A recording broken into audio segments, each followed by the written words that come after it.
اور ان سارے نظاموں کو تحفظ دینے والا، اپنی چھتری کے نیچے رکھنے والا سیاسی نظام ہے، سب سے بالا تر، سب سے اوپر، سب سے یوں سمجھیے کہ جو تمدن کا ارتقاء ہوا ہے اس میں جو ٹاپ پہ ہے وہ پولیٹیکل سسٹم آتا ہے، وہ سب سے اوپر رکھا جاتا ہے۔ اس کے لیے قرآن مجید میں ڈھونڈے سے بھی آپ کو قانون کوئی نہیں ملے گا، اصول مل جائیں گے۔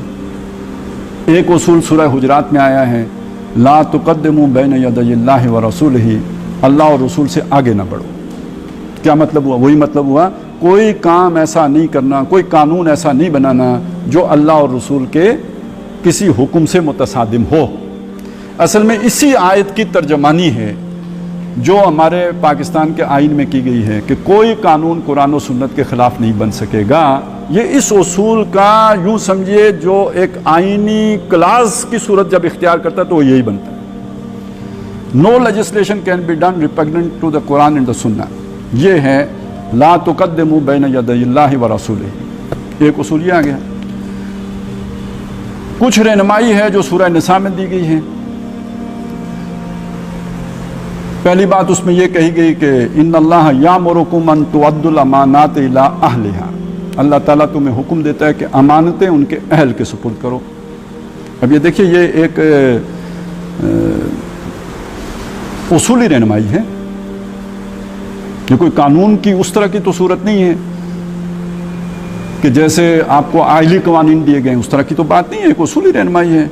اور امانتوں سے یہاں مراد ہے اجتماعی ذمہ داریاں، یہ امانتیں وہ والی نہیں جو ہم کسی کے پاس اپنا سونا رکھوا دیتے ہیں، یہ وہ اس امانت کا ذکر نہیں ہے، اجتماعی ذمہ داریاں۔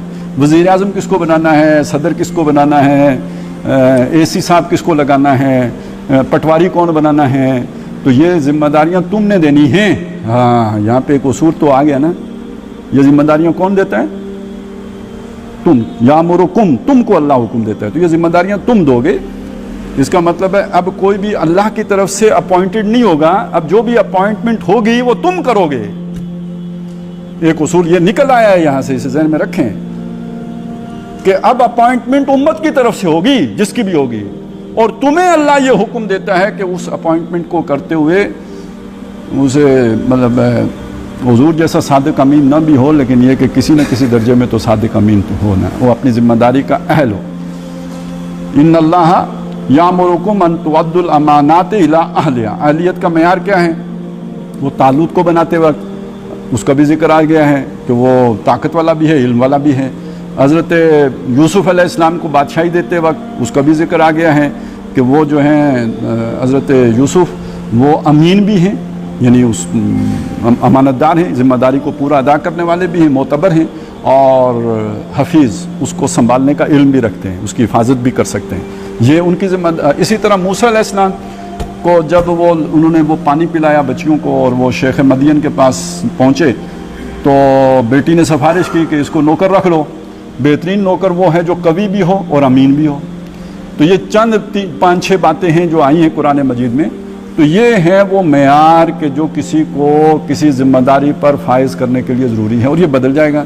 اب آپ نے کسی کو جج لگانا ہے تو اس کا امین اور حفیظ ہونے کا مطلب کوئی اور ہوگا، اور آپ نے کسی کو کسی وہ آٹا پیسنے والی چکی کے اوپر اگر مامور کرنا ہے تو اس کے امین اور حفیظ ہونے کا مطلب اور ہوگا، اور علیم ہونے کا مطلب اور ہو جائے گا۔ تو جو جس ذمہ داری پر بیٹھا رہے ہو اس ذمہ داری کا اہل ہونا چاہیے، اس کی قابلیت بھی اس کے اندر ہونی چاہیے، اس کی اہلیت بھی ہونی چاہیے۔ پہلی بات تو یہ آ گئی۔ دوسری بات کیا آئی؟ وَإِذَا حَكَمْتُمْ بَيْنَ النَّاسِ فَاحْكُمُوا بِالْعَدْلِ، جب تم لوگوں کے درمیان فیصلے کرنے لگو تو عدل کے ساتھ فیصلے کرو۔ اچھا، اس عدل کی پھر اور بھی تشریح آئی ہے کہ عدل کس درجے میں کرو۔ کسی کی محبت تمہیں عدل کے راستے سے نہ ہٹا دے، اور کسی کی نفرت تو بھی وہ بھی نہ ہٹا دے۔ یہ سورہ نساء، سورہ مائدہ دونوں میں یہ بات آئی ہے، کونوا قوامین بالقسط شہداء للہ، سورہ نساء میں اللہ کے لیے بن کے کھڑے ہو جاؤ، قوام بالقسط، انصاف کے قائم کرنے والے بن کے کھڑے ہو جاؤ، اور شہداء للہ، اللہ کے لیے گواہ ہوتے ہوئے، وَلَوْ عَلَىٰ أَنفُسِكُمْ، اپنے ہی خلاف فیصلہ کرنا پڑ جائے، یا اپنے والدین کے خلاف کرنا پڑ جائے، یا اقربین کے خلاف کرنا پڑ جائے۔ ان یکن غنیا او فقیرا، جس کے خلاف جا رہا ہے وہ غنی ہو، امیر سے بھی تو بندہ ذرا ڈر کے نہیں کرتا نا کہ بھئی تعلقات خراب ہو جائیں گے، کل بہت سارا کام وہ کر کے دیتا ہے، تو وہ سارے مطلب چرخہ لگ جائے گا، پھر اس کے بعد تو تعلق ہی ختم ہو جائے. تو اس سے بھی نہ پرواہ کرو اس کی. اور فقیر سے یہ خطرہ ہوتا ہے کہ یار یہ تو پہلے ہی مرا ہوا ہے، اوپر سے یہ فیصلہ بھی اس کے خلاف چلا گیا تو سوا ستیاناس ہو جائے گا اس کا. واللہ اولیٰ ہما، ان دونوں سے اللہ تمہارے زیادہ قریب ہے، تم نہ